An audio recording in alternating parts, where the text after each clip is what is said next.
Hello friends, Manjushree home cook channel থেকে সবাইকে স্বাগত জানাই।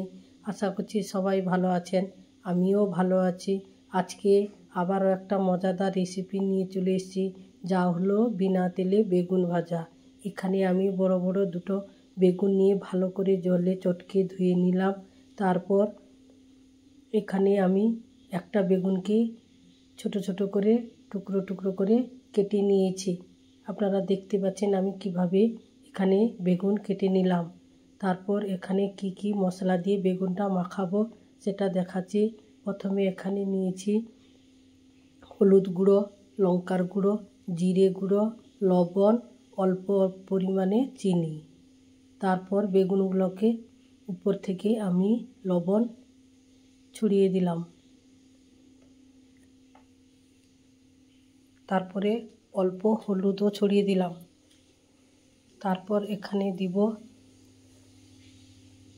লঙ্কার গুঁড়ো, তারপর জিরে গুঁড়ো,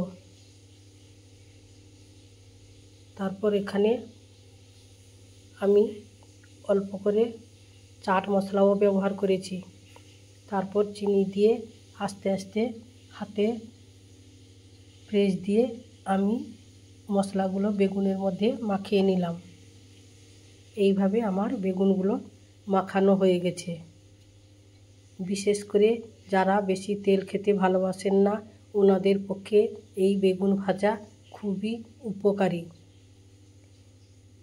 তারপর আমি এখানে নিয়ে নিচ্ছি একটা থালার মধ্যে অল্প বেসন আর অল্প চালের গুঁড়ো নিয়ে ওই বেগুনগুলো যে মশলা মাখিয়ে রেখেছিলাম তার উপরে বেসন আর চালের গুঁড়া ভালো করে আমি চেপে চেপে দুধারে আমি মাখিয়ে নিলাম।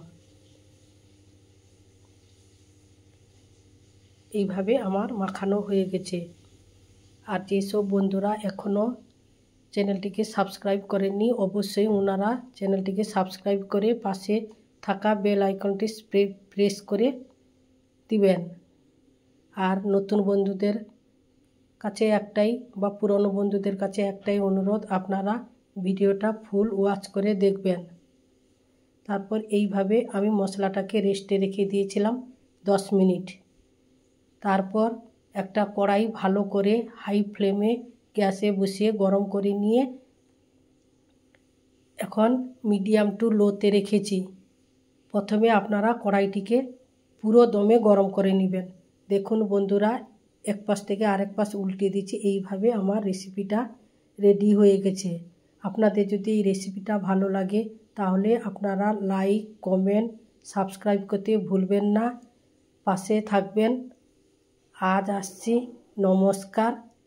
ততক্ষণে আপনারা ভালো থাকুন, সুস্থ থাকুন, সাবধানে থাকুন। আপনাদের ভালোবাসা পেলে আমি আরও ভালো ভালো রেসিপি নিয়ে